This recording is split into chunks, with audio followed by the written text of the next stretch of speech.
Nagbabantay na rin sa Scarborough Shoal ang Coast Guard vessel na BRP Pampanga. Bukod sa mga tauhan ng Coast Guard, nakasakay din sa BRP Pampanga ilang eksperto mula sa Bureau of Fisheries and Aquatic Resources o BFAR. May report si John Consulta. John. Ivan, patuloy nga ang pagbabantay na ginagawa ng Coast Guard vessel na BRP Pampanga sa bahagi ng Panatag Shoal. Sa video ay makikita na posturang nakatayo ang mga unipermadong tauhan ng Coast Guard sa deck ng BRP Pampanga habang umaalis ang Coast Guard vessel sa pantalan.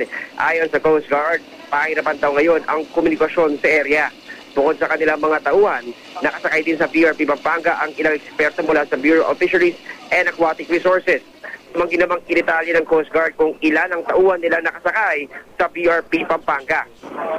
Bakit daw iba ng Coast Guard na mapanatili ang presensya natin sa Panatag Shoal at aiangat ang ating bandila sa lugar? Ayon pa sa Coast Guard, mananatili daw ang BRP Pampanga sa Panatag Shoal hanggat kailangan. At yan muna, latest mula pa rin sa Coast Guard. Balik sa iyo, Iba. Maraming salamat, John Consulta.